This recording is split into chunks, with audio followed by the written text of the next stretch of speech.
Right, এটা আমাদের আসলে মূল হোতা কারা বা কে হত্যা করেছে সেটা জানা খুবই জরুরি, কিন্তু যে আলোচনাগুলো আসছে সেটা অভিযোগের তীর নানান দিকে ছড়িয়ে যাচ্ছে। আমি এটা আতিক মুজাহিদের মন্তব্য শুনতে চাই। যেমনটি আসলে মাসুদ কামাল বললেন যে শরীফ ওসমান হাদির ভাই তিনি কয়েকজনের কথা বলেছেন, অন্তর্বর্তী সরকারের কথা বলেছেন যে অন্তর্বর্তী সরকারের কয়েকজন উপদেষ্টা তার সাথে এটা সাথে জড়িত থাকতে পারে। তিনি এর সাথে আবার বিএনপি সরকারের কয়েকজন এমপি মন্ত্রী সরাসরি জড়িত সেরকম কথাও তিনি বলতে চেয়েছেন। পাশাপাশি আমরা দেখছি আবার গণ অধিকার পরিষদের নেতা ফারুক খান তিনি বলেছেন হাদি হত্যাকাণ্ডের পেছনে তার বড় ভাইয়ের হাত থাকতে পারে। আপনার কাছে কি মনে হয় যে আসলে হাদি হত্যাকাণ্ড নিয়ে এত মানুষের দিকে যে অঙ্গুলি ছোড়া হচ্ছে সেটার পেছনে কি কারণ? এই বিশেষ করে অন্তর্বর্তী সরকারের জড়িত থাকার ব্যাপারটাকে আপনি কিভাবে দেখেন? আপনাকে ধন্যবাদ। আমি বিষয়টাকে বিভিন্নভাবে দেখা যেতে পারে। নাম্বার ওয়ান কথা হলো, যদি সিকিউরিটি পার্সপেক্টিভ বলি তাহলে বাংলাদেশের সিকিউরিটি ফেইলিওর বলতে হবে।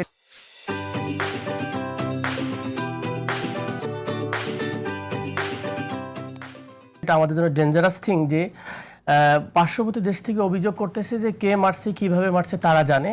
তাহলে আমাদের দেশের যারা সিকিউরিটি ইন্টেলিজেন্স সংস্থা আছে, আপনার ডিজিএফআই, এনএসআই, তারা সব কিছু কিন্তু তাহলে তাদের এটা চলে গেল নাকি তারা এটার সাথে ইনগেজিং আছে। কারণটা হচ্ছে এমন জিনিস বাংলাদেশে ঘটে না যে তাদের আন্ডারে নাই। এবং আমরা দেখলাম যে প্রধানমন্ত্রীর চিঠিও কিন্তু এত দ্রুত পাবলিশ হয়ে গেল ওনার নোট থেকে। তার মানে কেউ না কেউ এখানে ইন্টেলিজেন্সের তো এখানে একটা ইস্যু আছে। তো তার মানে সব কিছু আমাদের চেক নকদর্পণে থাকে। কিন্তু হাদি হত্যা একটা প্রকাশ্য দিবলোকে হত্যা করা হলো, সে বাংলাদেশ থেকে পার হয়ে গেল, কিভাবে গেল, কোথায় গেল আমরা কিন্তু জানলাম সোশ্যাল মিডিয়াতে। তাহলে ইন্টেলিজেন্স ব্রাঞ্চ তো আমাদের তার চেয়ে বেশি এক্সপার্টিস, তারা জানে কেমনি কি মুভ করে। এটা হচ্ছে তাহলে আমাদের সিকিউরিটির জন্য কনসার্ন। আপনাকে মেরে দিয়ে চলে যাবে, বাংলাদেশ থেকে ইন্ডিয়াতে থাকবে, তার মানে এখানে আমাদের কিছু হবে না, আমাদের ইন্টেলিজেন্স ফেইলিওর হবে। তাহলে যে আমরা রাষ্ট্রপ্রধানকে মেরে দিতে পারে যে কোনো সময়, তাহলে আমাদের জন্য এটা কিন্তু একটা কনসার্নিং এর কারণ যে আমাদেরকে কেউ নিরাপদ না, কোনো একটা বিগ শক্তি যা বাংলাদেশকে নিয়ন্ত্রণ করতেছে। এটা কিন্তু আমাদের যদি স্টেট হিসেবে আমাদেরকে ফেইলিওর দেখা হবে। দুই নম্বর যেটা বিষয় হলো, হাদির পলিটিক্সটা কাদের জন্য সমস্যা ছিল। আমি যদি বলি হাদি যে পলিটিক্স বাংলাদেশের উচ্চ গৌরবে বলতো, উনি বিএনপির, আপনি জিয়াউর রহমানের যে স্টাইলের পলিটিশিয়ান এই কথাটাই বেশি সে বলতো। জিয়াউর রহমান এইরকম বাংলাদেশ চেয়েছেন, একটা আত্মমর্যাদাশীল মুসলিম আইডেন্টিটি থাকবে, একটা কাইন্ড অফ সে একটা আধিপত্য বিরোধী রাজনীতির কথাবার্তা বলতো।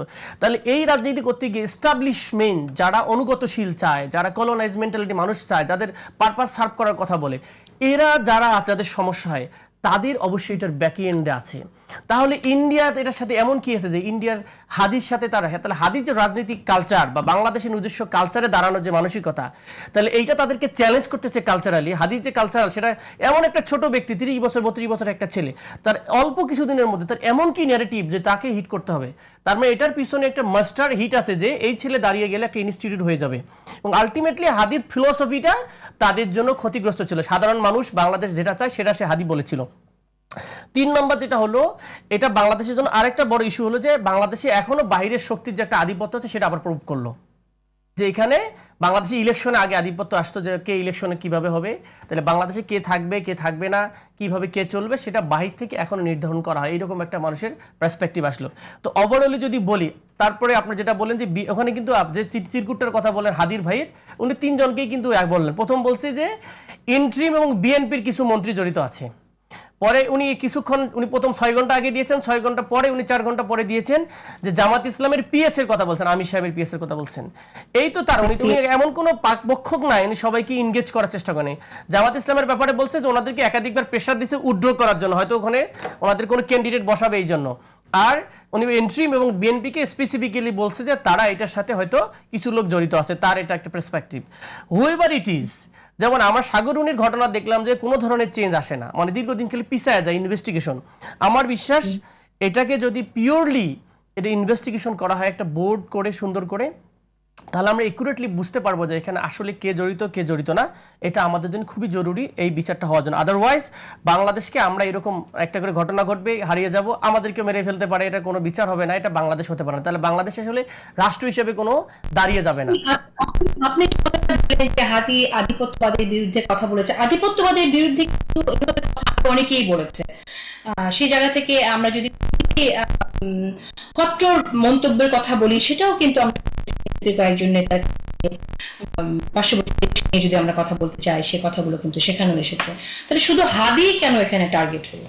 হ্যাঁ, হাদি এক্সেপশনাল এই কারণে, হাদি কিন্তু কোনো পলিটিক্যাল পার্টিতে অ্যালাইনমেন্ট ছিল না। সে একটা নিজে একটা ছোট অর্গানাইজেশন করে, আপনি জুলাই থেকে শুরু করে জুলাই পরবর্তী, কারণ আপনারা দেখবেন এই জুলাইটাকে বিতর্কিত করার জন্য নানাভাবে কিন্তু প্রোপাগান্ডা চালানো হয়। কিন্তু খেয়াল করেন, জুলাই একটা ফিলসফি দাঁড় করাইছে বাংলাদেশে, এটাকে আমি আবার কাউন্টার 71 এইটা আমি বিতর্কে যাব না। জুলাই বাংলাদেশের মানুষকে চেয়েছে যে একটা স্বাধীন আজাদির মতো বাংলাদেশ বাংলাদেশের মতো করে চলবে, কিন্তু বাংলাদেশ বাংলাদেশের মতো করে চলতে যারা দিতে চায় না, এইটা তো হাদির একটা ভয়েসটা বাংলাদেশে ইন্ডিপেন্ডেন্টলি দাঁড়াচ্ছিল যে বাংলাদেশের মানে ম্যাক্সিমাম মানুষ যারা হাদির পরবর্তী বক্তব্য শুনে সবাই ফ্যান হয়ে গেছে যে বাংলাদেশের মানুষ তো এরকমই চায় যে স্বতন্ত্রভাবে চলবো, আমাদের নিজস্ব কালচার, নিজস্ব রাজনীতি, আমাদের নিজস্ব অর্থনীতি, নিজস্ব সব কিছু থাকবে। এইটা তো এক শ্রেণী যারা তো আছে, যারা বাংলাদেশে এজেন্টশিপ ডিলারশিপ নিছে, তারা রাজনীতি করে মূলত ডিলারশিপের মতো করে। যেমন আমরা মনে করি রংপুর বিভাগের ডিলারশিপ আমি নিলাম, আমি আপনার কোম্পানির জিনিস এখানে বিক্রি করবো, এরকম একটা জিনিস।